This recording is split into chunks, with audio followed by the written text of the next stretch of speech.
Good day, good people. Once again, you've got the grumpy old nerds in your ear. As always, I'm Uncle John. I sit around and watch way too much TV. I go to too many films. I read way too many comic books, and just taking up my time with all kind of frivolous stuff. So I have way too much of this pop culture information in my brain, and I got to share it with somebody. So why not you? And I brought my friends with me along just to make sure that people agree with me and not you. Up top is Cousin Amayu. Hi, Cousin Amayu. Hello, happy Thursday. I am ready for Friday because we all know what happens on Friday. I'm sorry, I'm distracted. Hi, Uncle Percy. That's Uncle Percy in the booty chair. Hello, everybody. Uncle Percy, you'll be happy to know that Justin Fields hurt himself, but he plays with the Jets now, so nobody really cares. Yeah, well. And at the bottom, but in the top of our hearts, is Auntie Nicole. Hi, Auntie Nicole. Hi, everybody. And that's me when I hear a weird noise in my house. That's what I look like. Oh, you have the creepiest wallpapers I've ever seen. I love it. I'm here for it. This Go should on be to scaring the the fuck out of me. Yeah, I can't even. I saw them wide ass eyes. There. I was like, oh, Nicole, look out. Uncle DJ and Uncle Rod are under the weather right now, so we wish them a speedy recovery. And also, those of you who are taking some time out of your busy schedule to join us, please feel free to comment and share and talk to us because, as I stated before, my opinion is the only opinion that matters. But I'd like to hear what you have to say just for the fuck of it. Right. So hey, Kelvin Bivens. Hola. Hey, everybody. So, the past 5 days have been really, really fucking rough, man. We've lost a bunch of people, including but not limited to Ozzy Osbourne. Man, Ozzy's somewhere biting the heads off bats somewhere. Bat Not somewhere. Somewhere. Look, this one fucked me up. Chuck Mangione. Chuck Mangione gone, y'all. Yeah. That's. I ain't gonna lie. He was already dead. But anyway, Chuck Mangione and that fedora are gone. And Lord have mercy, we lost Thunder Lips, everybody. Thunder Lips is gone. Thunder Lips? I'm waiting for someone to get that reference. I don't know what that is. Rocky 3. Oh. Hulk Hogan played the role of Thunder Lips. And now nobody gives a fuck. There you go. But the biggest thing to rock, if nobody else, us, Malcolm Jamal Warner at the age of 54, if I'm not mistaken, passed away. That was absolutely crazy. And being that we are grumpy old nerds, we're going to take a nice chunk of time and talk about him and his legacy and what he meant to us as young grumpy nerds and just his overall relevance in the social zeitgeist. Malcolm was born in 1970 in Jersey City. He rose to prominence in many roles. His most prominent role, of course, was as Theo Huxtable on The Cosby Show, one of the first black teenage, not one of the first, but one of the more meaningful black teenage superstars on television. Like he was like big, like he hosted SNL when he was 16 years old. Oh, wow. This man was like for real killing it in the game. Went on to the sitcoms Malcolm and Eddie from 96 to 2000. Read Between the Lines with Tracy Ellis Ross in 2011. He had a recurring role on Suits from 2016 to 2017. And here lately, he was on The Resident. I'm about to say, Resident. Yeah. From 2018 to 2023. Those are just his acting credentials. This man, and just a snapshot of his acting credentials, because this man did some of everything. In 2016, he was Al Cowlings in The People versus O.J. Simpson. That's fucking bananas. And he started a podcast in 2024 called Not All Hood, just trying to make sure that what you see or what you hear concerning Black culture wasn't just hood. He was multifaceted, and that podcast reflected the multifacetedness in his in his talent. Also, viewers, if you want to shout something out to us, please type in whatever your favorite memories are of Malcolm Jamal Warner. This brother was a powerhouse entertainer. He won a Grammy in 2015, if I'm not mistaken, for an R&B album. Yeah. Um, hold on, because I got my notes here. Best traditional R&B performance in 2015. He was also a director. Those of us who are young enough to remember, he directed the Any Heartbreak video for New Edition. I'm the yeah, Say it special again. ed. Yeah, Yeah, special special ed. I'm the Magnificent. I'm Directed, the magnificent. excuse me, directed a couple of episodes of The Cosby Show. He directed all that. Keenan and Tel, Malcolm and Eddie, Fresh Prince. Um, just, just multi-talented. Let's go. I want to ask each of you like your earliest memories of his work and like what kind of impact he had on you. Auntie Nicole, let's hear what you got to say. Well, I remember back in the day when you used to get the TV guide. Remember that, guys? And I'd look all the pictures. And when the Cosby Show came out, I had all these pictures cut up of Malcolm Jamal Warner. And so I thinking he was just the cutest thing ever. And guess what? My mother had my baby brother, and we named my brother, believe it or not, Jamal, because I thought that was the coolest name ever. So my brother is actually After named him? After Malcolm Jamal Warner. Yes, Wow. Oh, we that's just cool. thought it was the coolest thing. Yes, my little brother. And then I used to sit there and just my favorite episode outside of the many episodes of the Cosby Show was the Gordon Gartrell shirt that he did with his niece. He wanted he wanted this designer shirt, and she said she'd make it, and that shirt looked like a hot mess.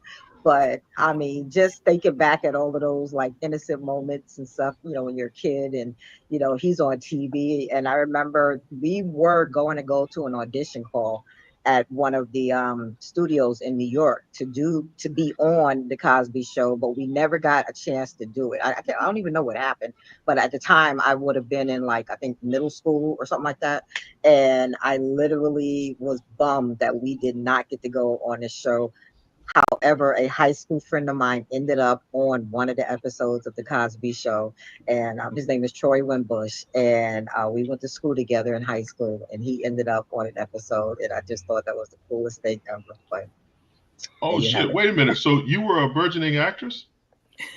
Well, we was trying to be. We was living in New York of all things, so but yeah. We just ended up hanging out with the Harry Krishners, and you know what I'm saying, and hanging out and doing our own thing. Wow. Okay, that's pretty cool. The fact that your brother is named Jamal for that. Yes, my brother's name is Jamal. That's amazing. Mm-hmm. Oh Absolutely. wow. Okay. Cousin Amayu, anything? Wow. So I don't have anything as put me on the front. There we go.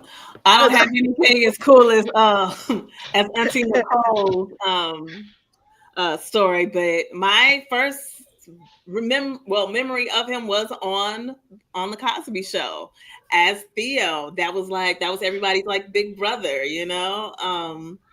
and my episode was the one when like I don't even remember like the whole episode, but I remember he was talking to his dad and they were talking about budgeting and they were using Monopoly money.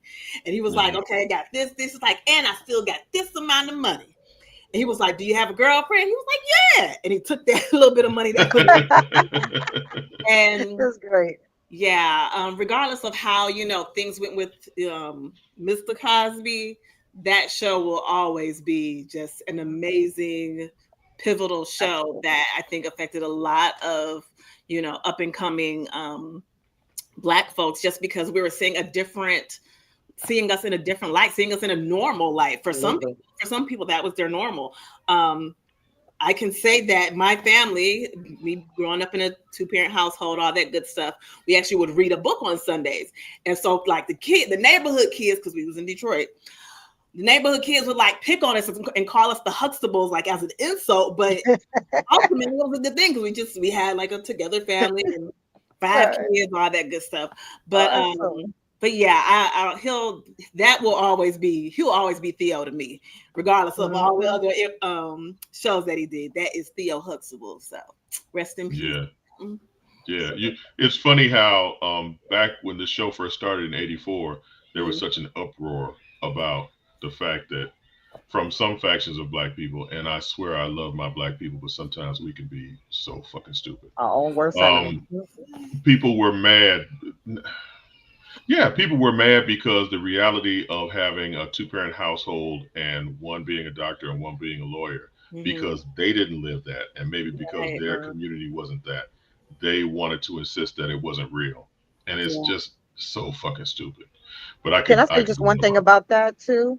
And it's like I think at the time, as an adult now, thinking back at that, it's weird because we had come off of all of those shows like Roots and Queen and all of these TV shows, but we still had actors like Nell Carter and different things like that. And it's like they just bypassed all of that. They felt like we needed to make everything more tragically black. And I'm like, can we? There, not everybody lives like that, you know. So. Yeah, it's like unless you shucking and jiving or you out there struggling, you know, I want to see some black people doing well. Shit, I want to see black people Absolutely. succeed. What the fuck, man? And it's like before Absolutely. '84, people we were stuck in that good times mentality.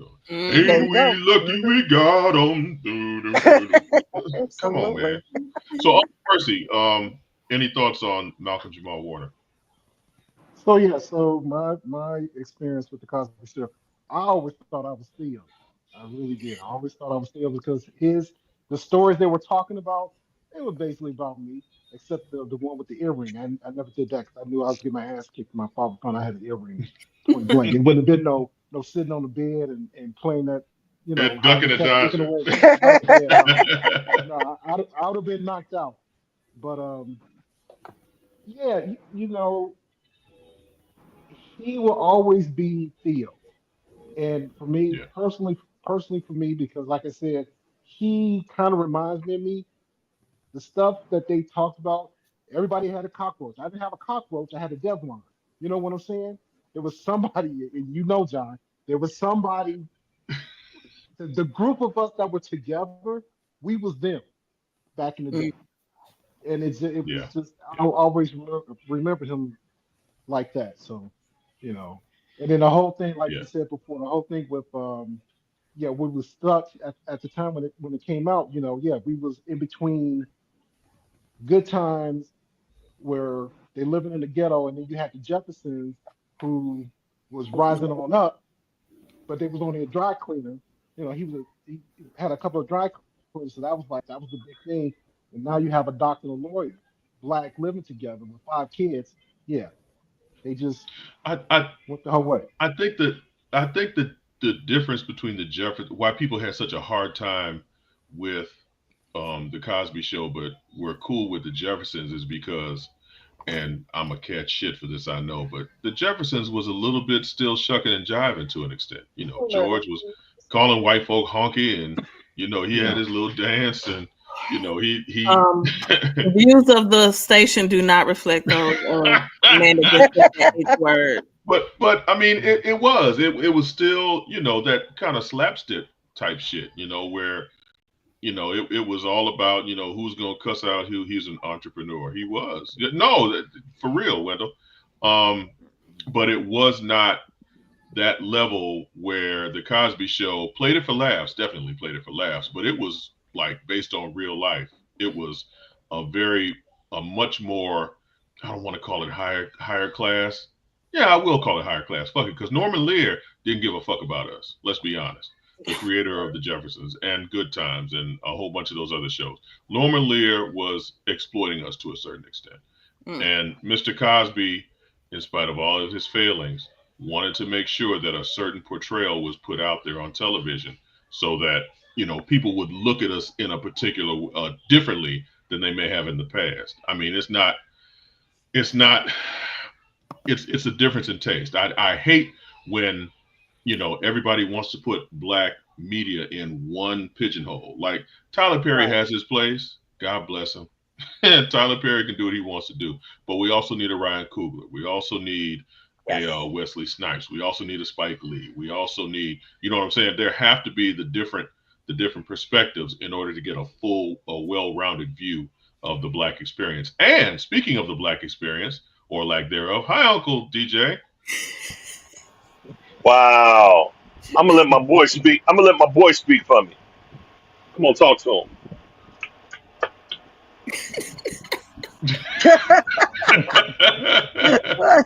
Yeah, okay. As you tapping Jack on the ass. So Yeah.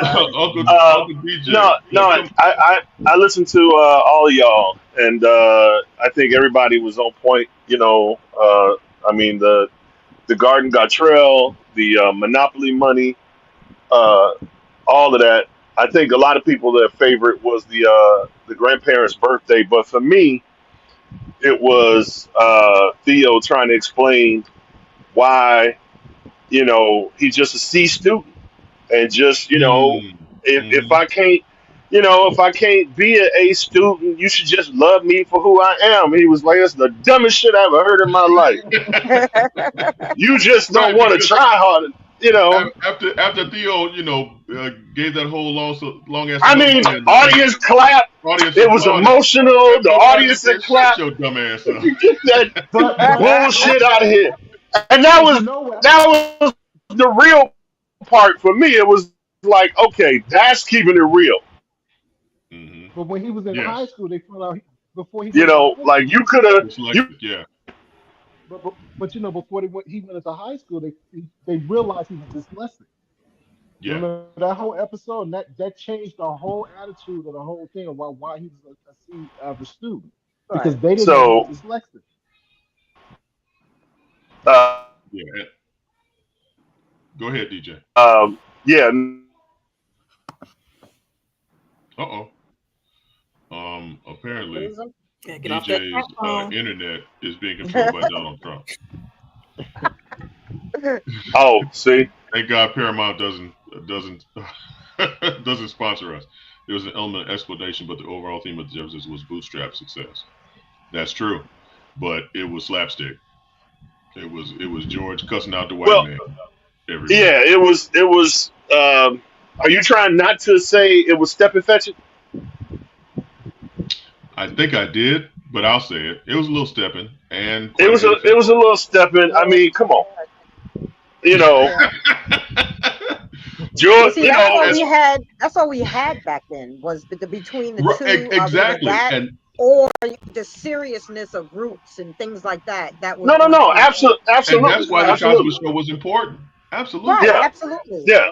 Matter of absolutely, fact, there is. I mean, it's been said before, but it needs to be said again, especially in this, lion ass administration and shit like that, with all these white supremacists. But there would be no President Barack Obama without the Cosby Show. True. Please expound on that. Really, I got to explain that to you, black people.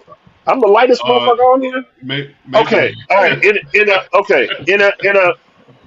In a microcosm, you were on point when you said that in the hood, a lot of people want George Jefferson. They want the good times. They want, that's my mama. You know what I'm saying? The What's Going Down episode. That's my mama. throwing Um, them in. but but all the divine nines out there, all the doctors and the lawyers and the black bourgeoisie, you know, um, they didn't want to watch, Step and Fetch It and George and all of that, and that made them grind their teeth.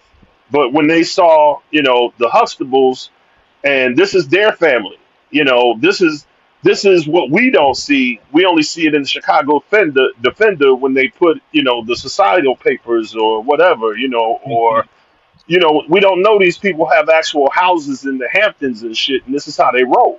You know, they have Mhm. brownstones, and this is how they roll. And so, the more important part of it is that white society as a whole, unless they had these specific friends, they didn't know that this is how we roll. And so many of them fell in love, and it's just like Michelle Obama gets more love, just like Claire Huxtable does. Claire Huxtable is actually the one that won everybody over. Like all those white women out there that loved Oprah, and that allowed a lot of change on a lot of different things.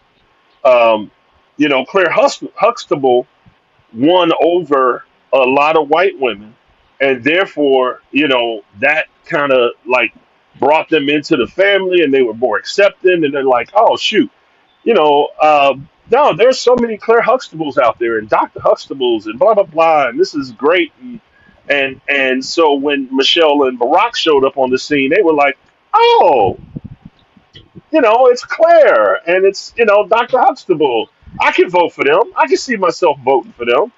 So basically, saying that Black people are not a monolith, and these shows allow people to see the different versions of us. Oh, absolutely. Because that's why nobody was voting. That's why nobody was voting for Jesse or for Reverend Al, because it was like it was like watching George Jefferson run around trying to get a vote. So DJ, let me ask you this: the character of Theo Huxtable is portrayed by Malcolm Jamal Warner. Yeah. What was that impact on you? And I'm going to answer that question myself after yours, but please tell us about that. Honestly enough, I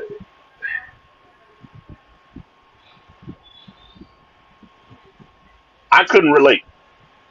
I as an intellectual and as a person that's open to the whole gambit in the world, I knew those brothers existed, and he was a goofy, nerdy, just he wanted to be cool, but he wasn't quite cool. His sister was cool, he wasn't the smartest, but at the same time, don't fuck with his sisters,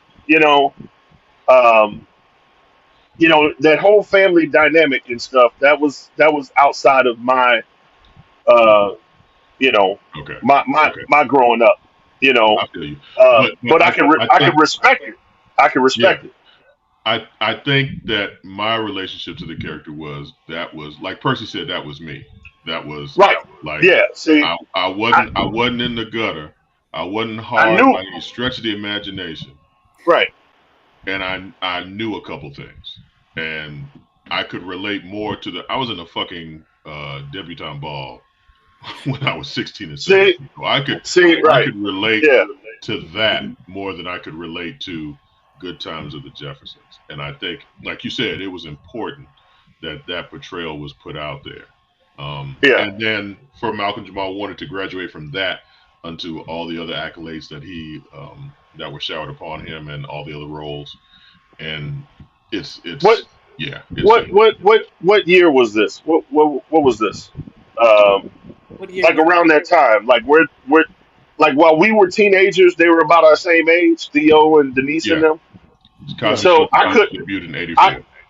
Okay, so I couldn't relate because after I finished watching the show, I put on my sports coat and I went down to the jazz clubs, and I was dating women like twice my age. So me and Theo had nothing in common. Gotcha. Well, pardon me. I was hanging out, that's how I grew up, so I'd been going to the jazz clubs and stuff since I was like 12. And so by the time I was a 6'2", 16-year-old, I was down at the Jazz Bulls, in Lincoln Park. So basically you were a scoundrel, is what you're saying. I mean, with a I was getting it in. So I was like, oh, that's cute. Theo's cute. So now that we've gone there, so let's go ahead and take a real quick break. And when we come back, we've got a trailer for you, talking about '84 and going back to the days. There's a film coming out that is a retelling of a story. I hate the fucking word reboot, so I'm gonna say retelling. But this actually looks better than the original. So, Uncle DJ, take us out, please.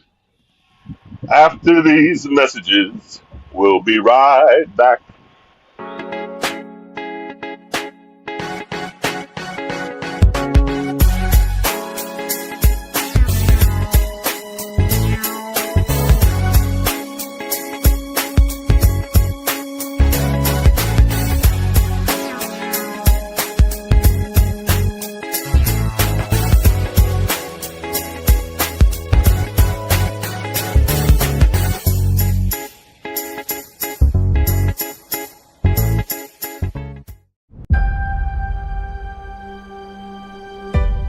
Arnold. Jacko. Tiger. SpongeBob? What is that? What's with the beaver teeth? I haven't swung a club in years. I'm a little intimidated. All these guys hit it big now. I don't know where to start. Come on, brother. Grip it and rip it. I guess I need to update my happy place to something a little more age appropriate.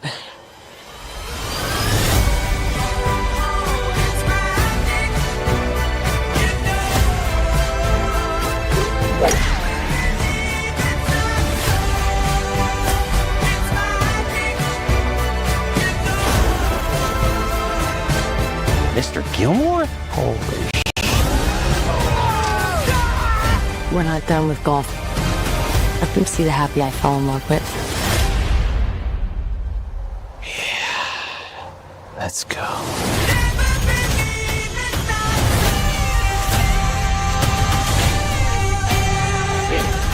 We'll put a little extra into this one.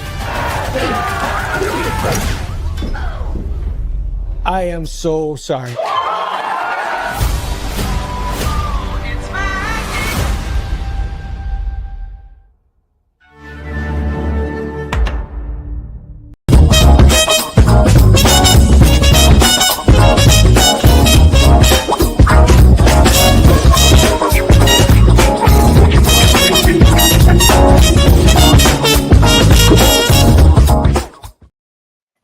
Hi, we're back. I'm Uncle John. That's Uncle Percy, cousin of Mayu, Auntie Nicole, and Uncle DJ. And I'm a grumpy old nerd, and so are they. So, is it bad that I'm looking forward to Happy Gilmore 2? No, I mean, that's for us. It really made me giggle. Yeah. That movie's for us. Yeah, that movie's for us. Okay, because I'm just like, shit, I might stay up and watch that when it comes on at 3 a.m. Yeah, ain't no youngins like, ooh, Happy Gilmore's coming. No, that's for us. And I think that's why it's on Netflix, because they knew that at our age we don't. Our old asses wouldn't go to the theater. Not for Happy Gilmore. Not for Happy Gilmore. Damn. Right. Nicole, you have no frame of reference to Happy Gilmore, do you? Not really. I also haven't seen it. I think Happy Gilmore 2 is going to be better than the Naked Gun. Oh my God! Naked Gun on Monday. I got a free pass. The Naked Gun. Come on, man. Free pass to see the Naked Gun. Why not? Come on, man. Take Mrs. Nerd. We'll either go ahead or we won't. There you go. Y'all can talk shit about it on the way home. There you go. And then I'll make Uncle Percy happy with the full review on Thursday because I'm sure it'll be trash. There you go. In 1987, Arnold Schwarzenegger gave us The Running Man, a film about a dystopian future where he pretty much was running for his life for 2 hours. Well, guess what? They're going to give us another one. The Running Man will be out in November, October, something like that. And we have the trailer right here. So, okay. Super producer Mel, can you give us the trailer for The Running Man, please? Believe me!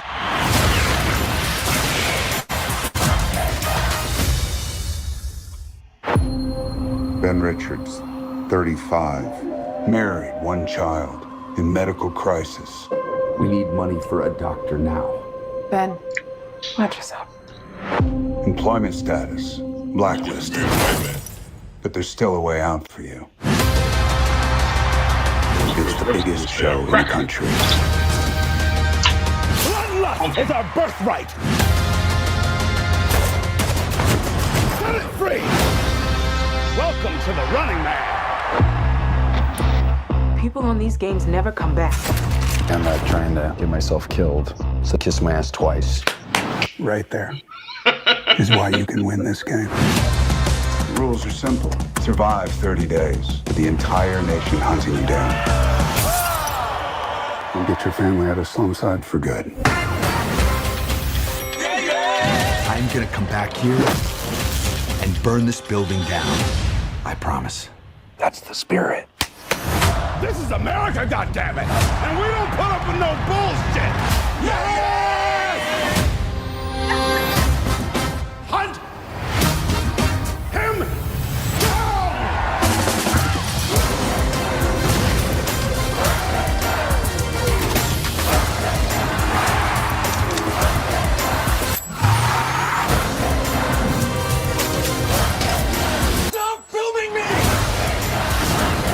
ever wondered if this game is rigged? Guess we'll find out.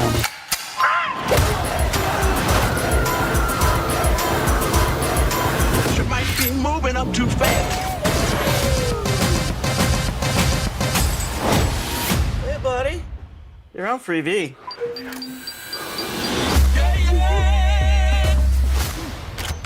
You better run! I got a grenade! Back at you.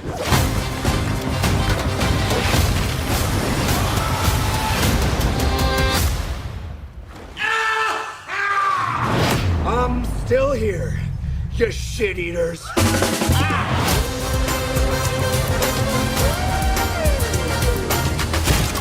Hey, big boys!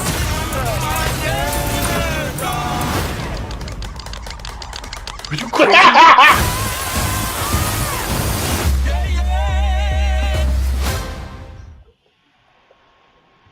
Well, it doesn't look boring. Movie of the year. Okay, now. Hold on. No. Now, okay. All right, now hold on. Let me explain. Now, I'm a huge Stephen King fan, and Running Man was ahead of his time. I mean, the effects and the abilities that they have now, and even the what we're living in with the whole, everything's on camera, the whole social media aspect of it, that whole deal. At the time, Richard Dawson, his game show, type of shtick, and it was corny, and even they tried to do not the villains, but the guys that were supposed to do the hunting and all of that shit. Like they tried. They just didn't really have what we have now. So all this that you see now, is how it should have looked. But it was way ahead of his time. Running Man was way ahead of his time. So Auntie Nicole, give me your impression of that trailer. I mean, it looks a lot more comedic than maybe the first one did. The first did have comedy, but this looks a little bit more geared towards being funny, like as opposed to the dystopian, whole, okay, let's go ahead and this is what we're doing now for entertainment, killing people. I mean, but we got the Hunger Games. We had that movie with Jason Statham when he was in prison, Cars, and I'm saying it's all kind of the same slot. But I mean, I would watch it, but at home. I probably won't go to the movies. Uncle Percy, will you leave the booty chair to go see it? You on mute though. No, I think I'll wait for my stick, but it looks interesting. I honestly wish they had a. I honestly wish they had a actual game show host like Drew Carey or somebody like that to play that role. But old boy sounds looks like he's gonna be pretty good. Man, they had me at Coleman Domingo. He is such a great actor to me. Right. Exactly.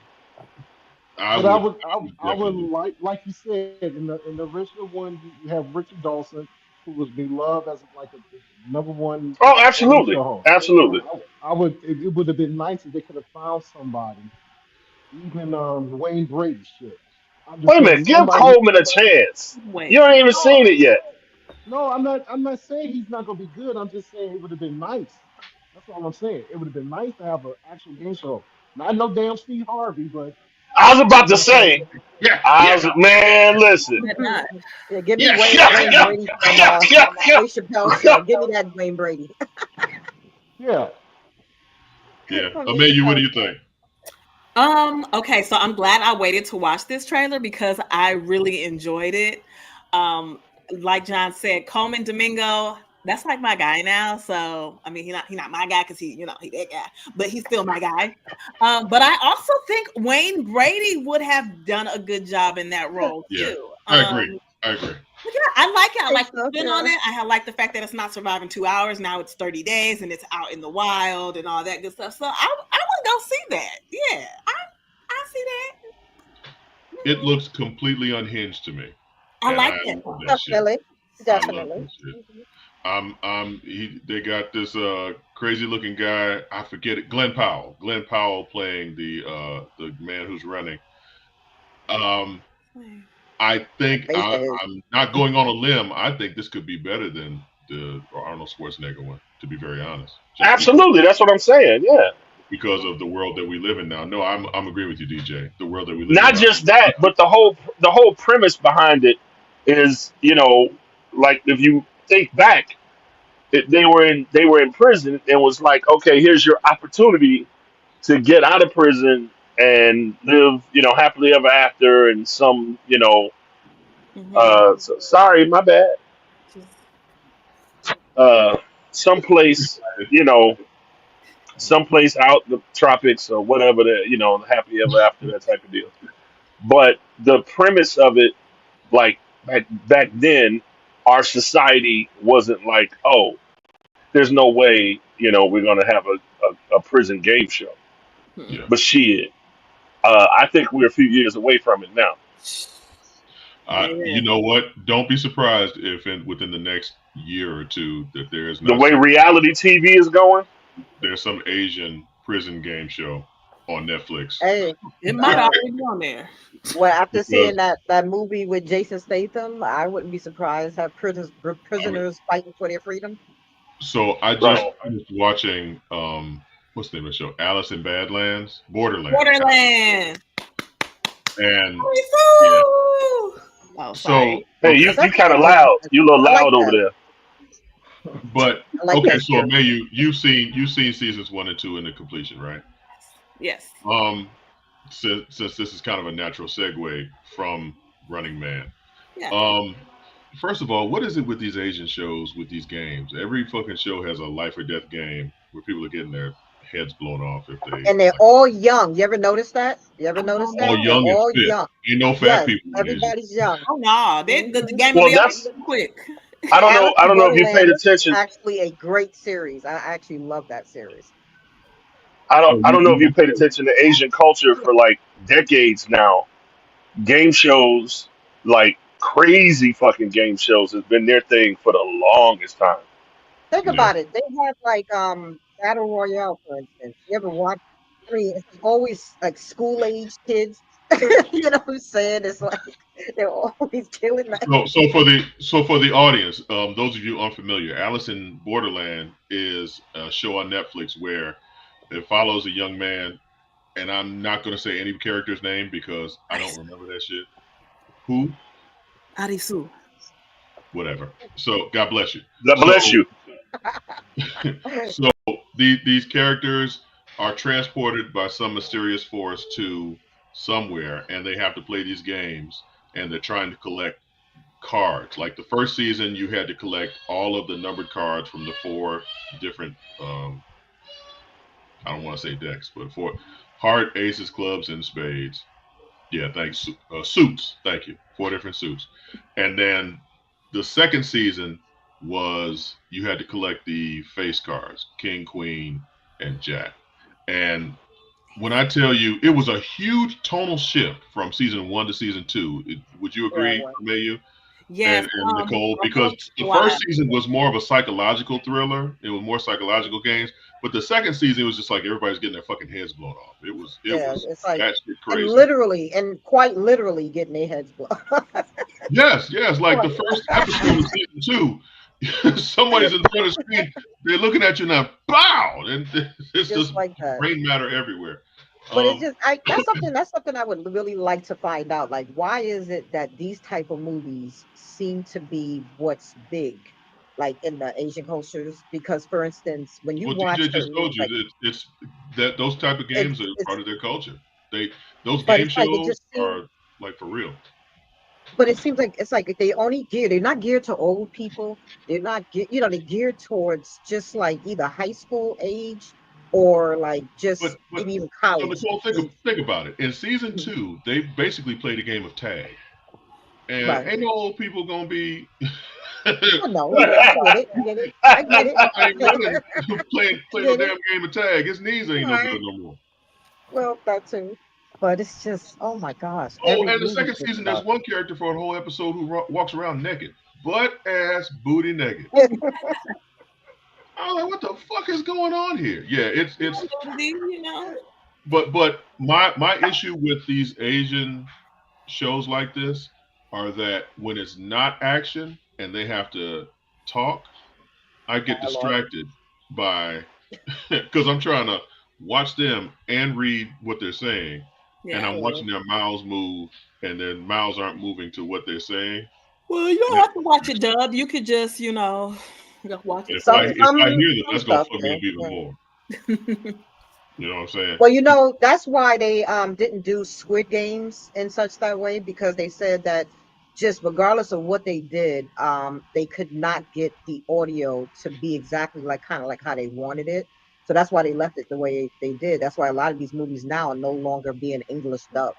They're just going ahead and just Yeah, because this sounds stupid as fuck. You be watching and you're looking at this dude, and then you're hearing like a voice that don't fit that not that motherfucking person, face. right? It is not. Right. It does not. Exactly right. And they said they You stopped know, a lot of or the you movies now hear, stopped doing it. or since it's over in in Asia, you hear a lot of the times these Australian fucking New Zealand fucking actors and stuff. So that's the English they're getting, and so it's not even like British or American English.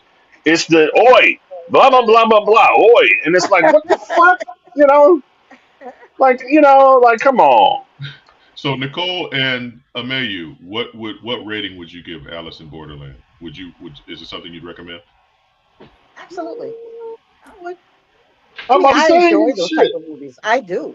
I Everything y'all just said sounded like a recommendation. Can I Like hear? y'all love that shit. Can I hear Auntie Nicole? What's that? Go ahead, Auntie Go ahead, Nicole. Nicole. Would you? Oh, and I'm just saying, I enjoy this kind of stuff. I mean, honestly, we weren't getting that under, like, say, in American movies or anything, and then just sitting there watching things like these type of movies and battle royale. I mentioned that because that is insane. But anyway, this definitely is 100%. I would recommend because I'm just into that kind of stuff. So Okay, Amayu. I would recommend it, but I would give the preface of how great the first season was, and then the second season I didn't feel was that good. But I would recommend it if you like, little like Mario type of drama series. Hey, Mario. Absolutely, See, Mario. I agree with you. I agree. I would say I enjoyed season 2 just to see people explode. Because motherfuckers was getting blown the fuck up in season 2. And season 1, season 1, you've got the premise. It did feel like they started to run out of ideas with season 2. And now there's a season 3 that's coming. And I don't know what the fuck they're going to do with that because we spoil shit. So spaceships or something. I don't mind spoiling this shit. All the deaths that happened in season 1 and season 2, because of the ending of season 2, none of that shit was relevant. I felt if that hadn't have happened, I would have enjoyed it a lot more. Now with the ending that we got with season 2, with them kind of fucking retconning, and for those of you who Amayu and Nicole, you understand what I'm saying? Yeah. It was a while ago when I watched it, so I got to rewatch the second. Okay. At the end of season 2, what's his name, Amayu? Arisu. Okay. So Miss Sue won the game. So then all of them went back to life before they were transported to wherever they were. So everybody's back alive. And that I felt that the charm of this show was the fact that aside from the main male and main female character, you didn't know who the fuck was about to have their head blown up next. And I enjoyed that. I appreciated the fact that anybody could get killed at any given time. And the first season was a tearjerker a little bit in certain areas too. So I thought that was a little interesting. Yeah, I still like seeing people get blown up. So let's take a real quick break because super producer Mel likes to throw us right back into the mix after showing 30 seconds of whatever product they're selling. And when we come back, I would like to hear everyone's expectations for the Fantastic Four because I'm kind of scared, to be very honest. So, Uncle DJ, if you don't mind. After these messages, we'll be right back. Football fans, HBCU football is back in the ATL with the Cricket MEAC SWAC Challenge Kickoff. Representing the MEAC, North Carolina Central, and representing the SWAC, Southern Eagles, Jaguars, the Marching Sound Machine, the Human Jukebox. The kickoff trophy is up for grabs, and bragging rights are on the line. The rivalry is real. Bring the family and join us pre-game for the fun-filled Coca-Cola fan experience, including band jamborees, food, activations, and fellowship. For tickets and information, visit MEACSWACChallenge.com. Wow, folks, we all know the story. 4 brave astronauts head up into space and come back forever changed. This car? Our city, our planet, owe a debt to these intrepid souls. And while we can never repay them, we can certainly celebrate them. Thank you, Fantastic Four. Thank you. Thank you, Fantastic Four. Please welcome the Fantastic Four.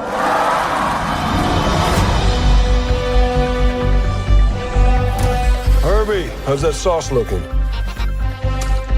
Okay. That is fantastic. You're late. What do you mean? What do you mean, what do I mean? You're late for dinner. Yes, we are. You late? I just said that. Are you pregnant? What? You're gonna be the best mom in the world. And you are gonna be the best dad. Just kidding. You are out of your depth. We are gonna be the best uncles ever. We can do this. Nothing is going to change.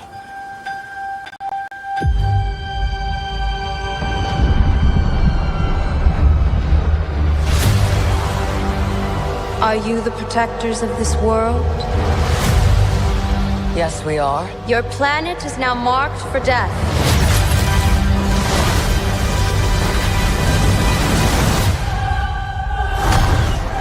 It's my fault. I stretched the bounds of space. And they hurt.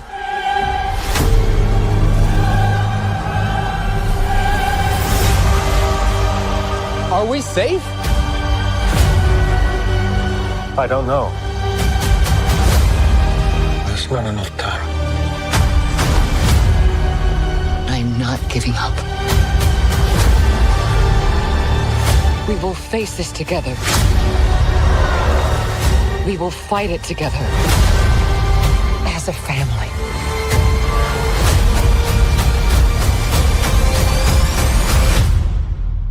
Has to be us.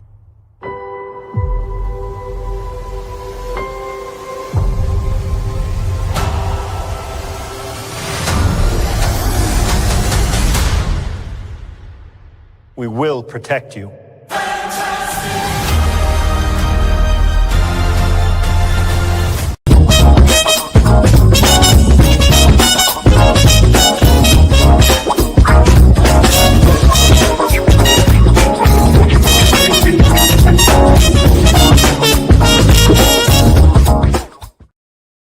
And we're back. We're the Grumpy Old Nerds. If you don't know our names by now, then you haven't been paying attention.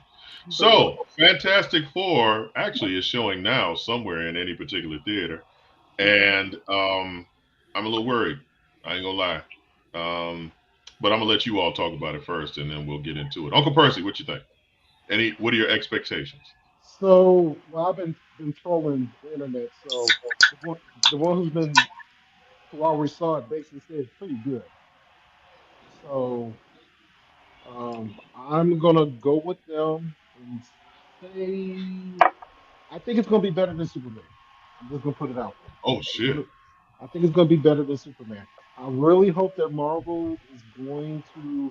This is gonna be the beginning, the reset of was it 6 now? We're 6. What, 6 Fantastic Fours? No, Phase 6. 55. Phase 6. Is it Phase 6 now? Oh, Phase state. 6. Phase Man, 6. we still trying to keep up with stages. Phase 6. Phase 6, right?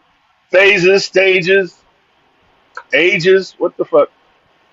So, Okay, I really hope this will take off and hopefully it'll start showing stuff for Doomsday and we can go from there.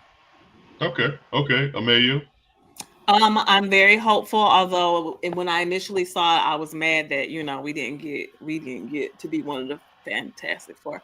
But, we're moving past that. And I'll take Pedro. You know, he'll be our PLC, and you know, we'll be all right. So we'll see. I'm hopeful. We'll see. I was gonna say Pedro is about as Hispanic as you can get. I think a Hispanic man is the leader. I'm really surprised that more of the gatekeepers haven't said something about that. Maybe they don't know. Maybe they don't recognize. Well, he's beloved now because of the Mandalorian and everything. Pedro is the man. Yeah. Vote for Pedro. Vote for Pedro. But if he wasn't in all them roles, they'd have been calling Ice on him. But go ahead. Oh, god damn. You know who they are. Okay. So, Auntie Nicole, let's go.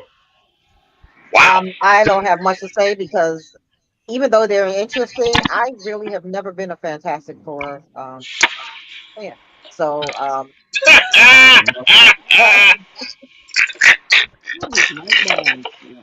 just keeping it real.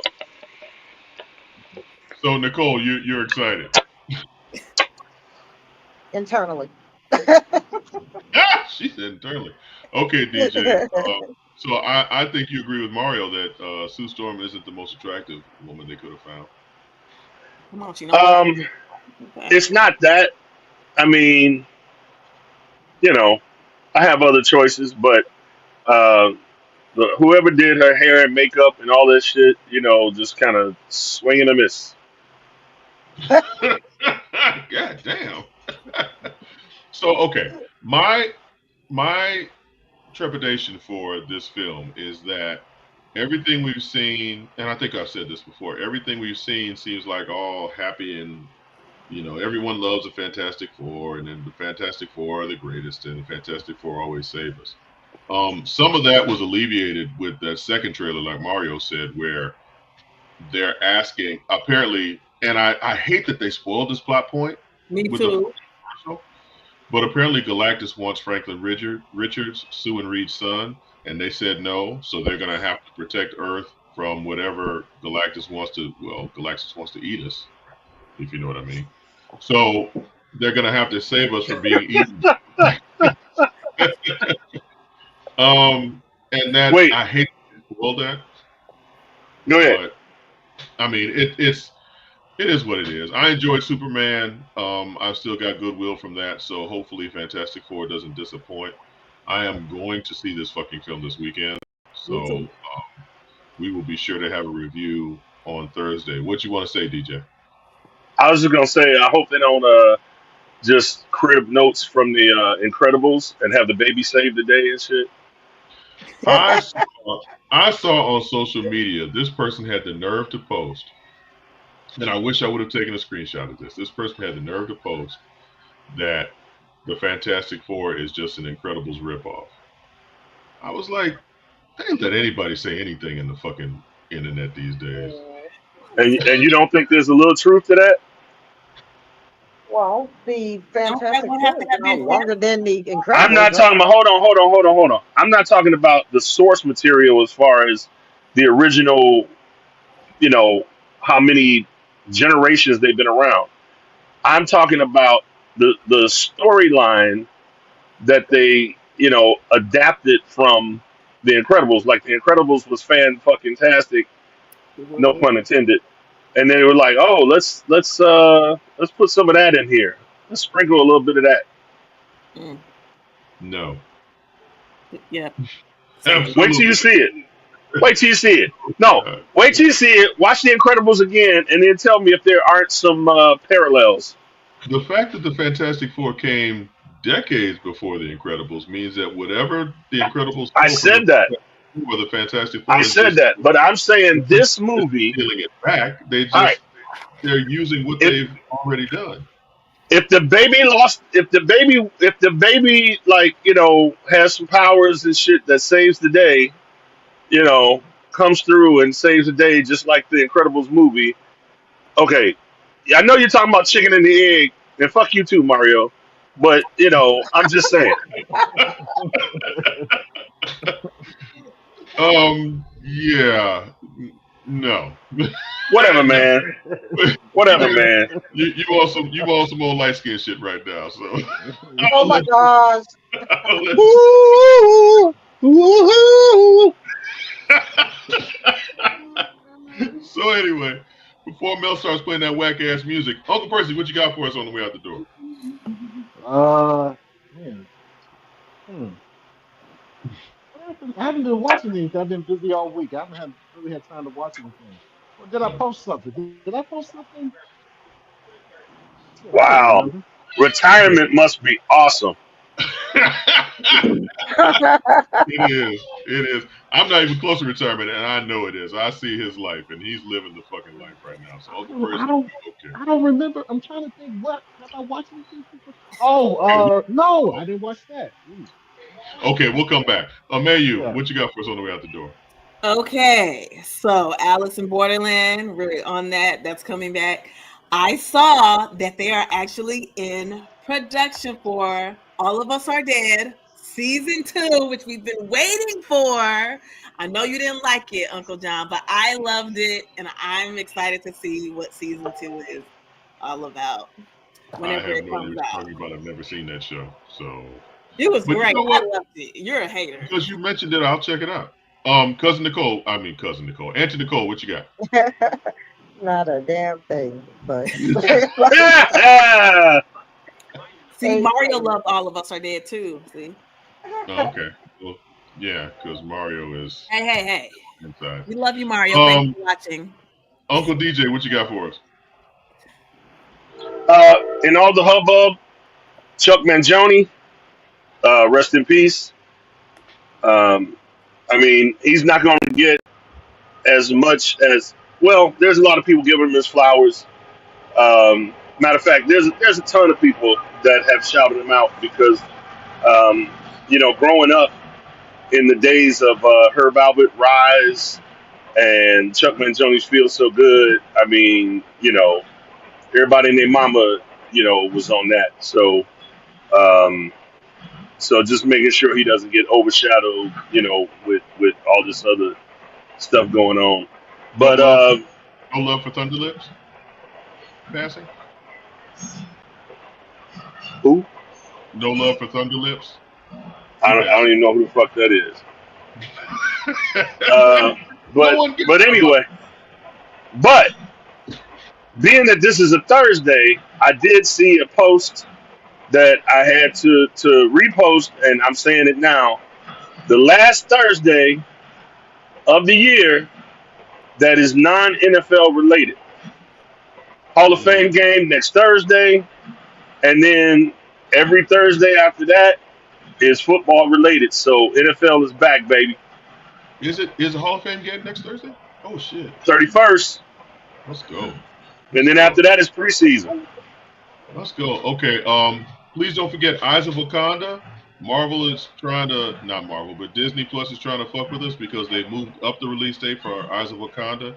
It actually will stream all 4 episodes August 1st. So please look out for that. Ryan Coogler's little corner of the MCU is gaining traction, and I'm excited to see that. So before we get that whack ass playoff music, for Uncle Percy, Cousin Mayu, Auntie Nicole, Uncle DJ, the missing Uncle Rod, super producer Mel, and me, Uncle John, thank you for watching.